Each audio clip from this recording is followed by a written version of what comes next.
Hi, Caesar. This is Mother Eagle. Wow, this is a deep question.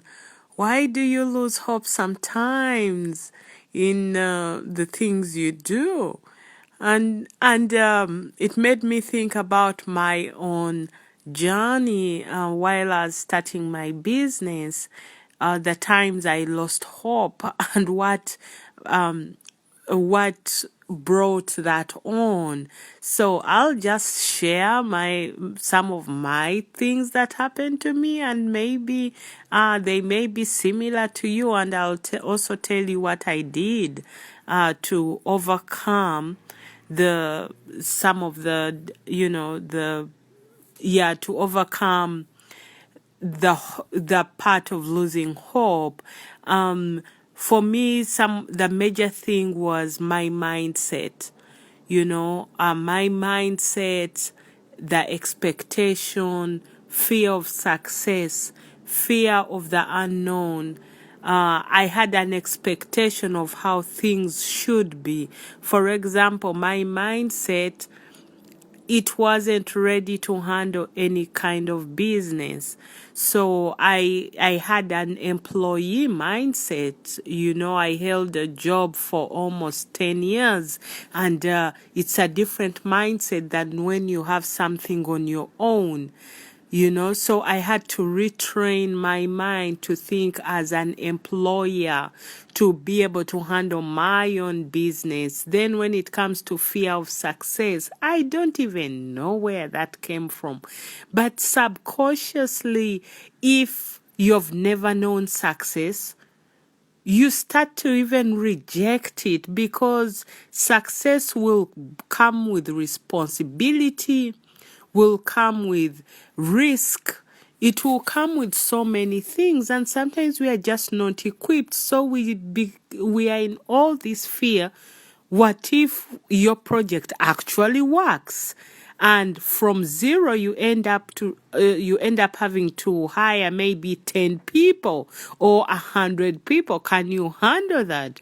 All of a sudden, all the skills you don't have start to highlight themselves.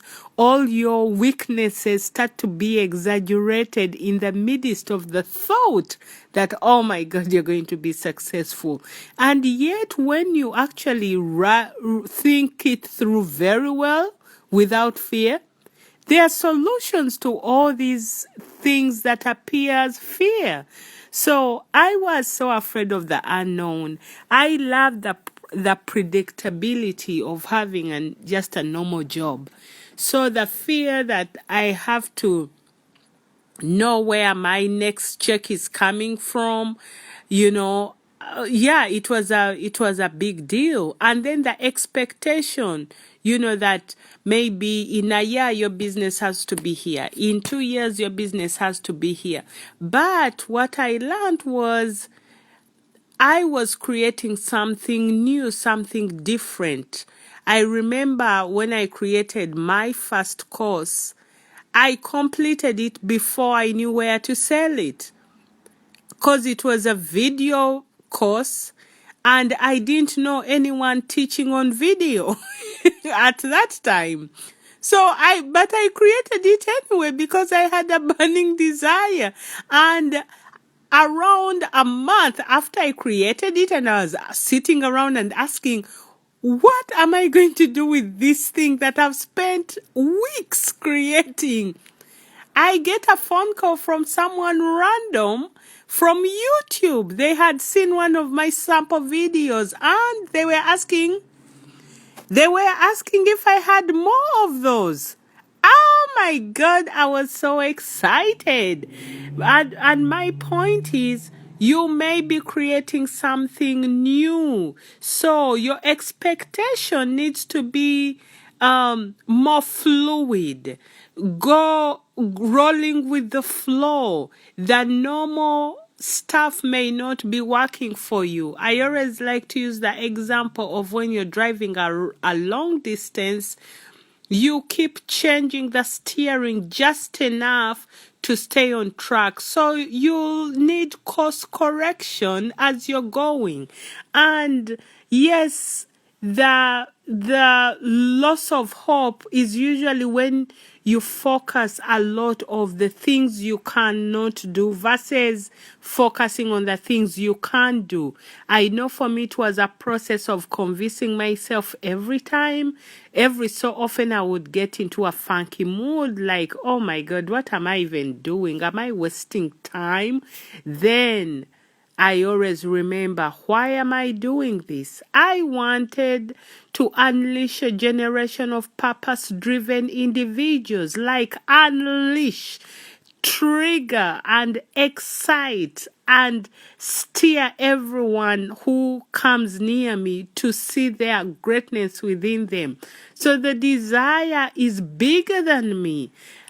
So, sis, I want to encourage you right now. Your desire for that thing you're doing, that project, it's bigger than you. It's to serve more than you.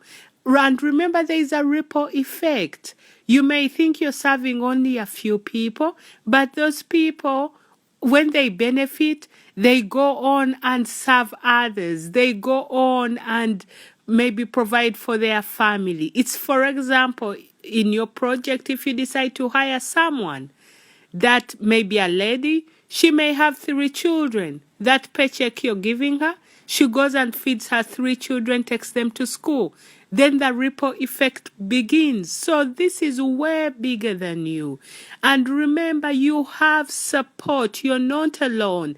The one who sent you, God Himself, is with you, guiding you and protecting you and showing you the way. So I know there are times I felt alone while I was building my business, but I always remembered that I'm not alone. I was sent by someone, and that someone is God, and He's big enough. So don't lose hope. And another thing that helped me with the fear was I always made this list. Actually, I learned this technique from the guy who wrote the 4-Hour Work Week, Tim Ferriss. He wrote the 4-Hour Work Week. He uses this technique for fear. So you get a piece of paper and a pen and put advantages and disadvantages. I did this mostly for success. What are the advantages if I get successful? I put those down. What are the disadvantages if I get successful? Because usually that's the column for fear. Then you realize, I'll be fine. But when you create this list, you have to look at it again and again. I know for myself, I had to look at it again and again and again until at some point I settled in my heart that there is no need to lose hope. If you change, if time will come, you'll need to change direction. That should be okay. You'll get inspired action to do something different. That should be okay. And there is support. You're not alone. Not only support from God, but support from people. So they are angels amongst us who come and hold your hand. Just at that point when you're almost giving up, someone shows up and they say something and your fire is ignited again. So don't lose hope. Keep the eye on the ball. You're doing a great work. Just the courage to step out and do something. That is awesome. As always, this is Keroy, aka Mother Eagle. I'll talk to you soon. Bye.